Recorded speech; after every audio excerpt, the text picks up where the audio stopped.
ପିଲାମାନେ ଆଜିର ବିଜ୍ଞାନ କ୍ଲାସକୁ ମୁଁ ତୁମମାନଙ୍କୁ ସ୍ୱାଗତ କରୁଛି। ପିଲାମାନେ ଆମେ ପୂର୍ବ କାଳାଂଶରେ ଯେଉଁ ବିଜ୍ଞାନ ପଢ଼ିଥିଲେ ଆମେ ସଜୀବ ଓ ନିର୍ଜୀବ ଉପରେ ପଢ଼ିଥିଲେ।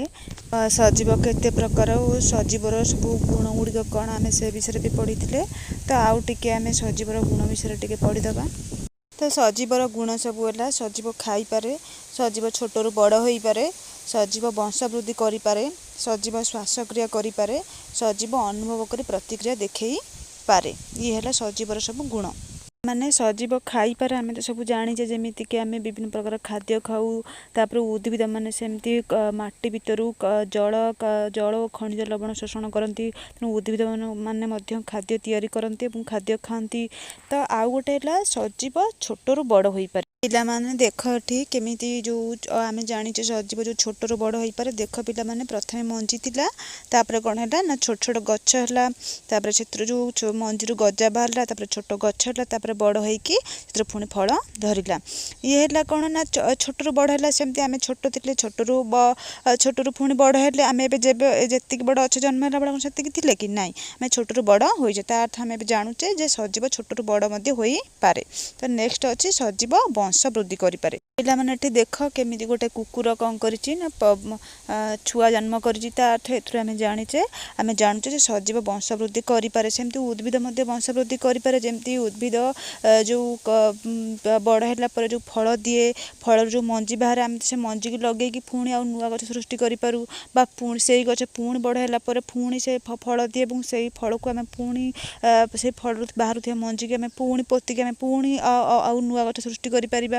ତା ଅର୍ଥ ଏଥିରୁ ଆମେ ଜାଣିଛେ ସଜୀବ ବଂଶ ବୃଦ୍ଧି ମଧ୍ୟ କରି। ଦେଖ ପିଲାମାନେ ସଜୀବ ଶ୍ୱାସକ୍ରିୟା ମଧ୍ୟ କରିଥାଏ। ଆମେ କେମିତି ଜାଣିବା ଯେ ଆମେ ଶ୍ୱାସକ୍ରିୟା କରୁଛେ। ଦେଖ ପିଲାମାନେ ତମମାନେ ତମ ଛାତିରେ ହାତ ରଖ।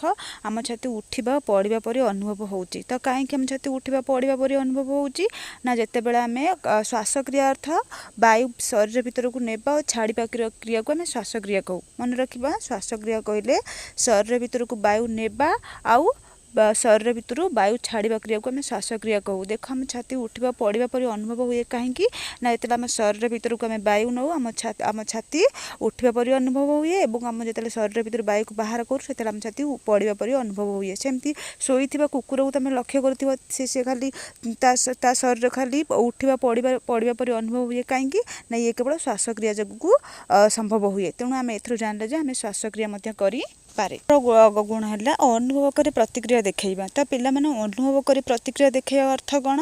ଦେଖ ପିଲାମାନେ ମନେକର ତମକୁ ପିମ୍ପୁଡ଼ିଟିଏ କାମୁଡ଼ିଦେଲା ଗୋଟେ ଜାଗାକୁ, ତମେ ସେଠି କ'ଣ କରିବ ନା ସେ ଜାଗାକୁ ପିମ୍ପୁଡ଼ି ଯେତେବେଳେ କାମୁଡ଼ିବ ତମକୁ କଷ୍ଟ ଅନୁଭବ ହେବ ଏବଂ କଷ୍ଟ ଅନୁଭବ ହେବା ମାତ୍ରେ ଆପେ ଆପେ ତମ ହାତ ସେ ଜାଗାକୁ ପଳେଇବ ଏବଂ ପଳେଇଲା ପରେ ହୁଏତ ତମେ ସେ ପିମ୍ପୁଡ଼ିକି ମାରିଦେଇପାର ଆଉ ତମେ ସେ ଜାଗାକୁ ଆଉଁସି ଦେବ ବା ସେ ଜାଗାକୁ କୁଣ୍ଡେଇ ଦେବ।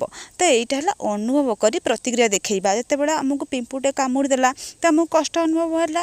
ତ ଆମ କଷ୍ଟ ଅନୁଭବ ହେଲାରୁ ଆମ ହାତ ସେ ଜାଗାକୁ ଆପେ ଆପେ ପଳେଇବ। ଆମକୁ କେହି କହିବେନି, ଆମ ହାତ ସେ ଜାଗାକୁ ଆପେ ପଳେଇବ।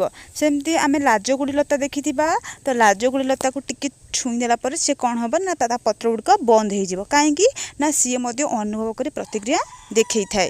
ତ ସେମିତି ମୁଁ କିଛି ଏଇସବୁ ହେଲା ମୁଁ ଯେଉଁ କହିଲି ଏଇସବୁ ହେଲା ସଜୀବର ଗୁଣ। ତ ଆମେ ସେଇଥିରୁ ଏଇ ବିଷୟରୁ ମୁଁ କିଛି ପ୍ରଶ୍ନ ଦେବି, ଆମେ ତାକୁ ଖାତାରେ କରିବା।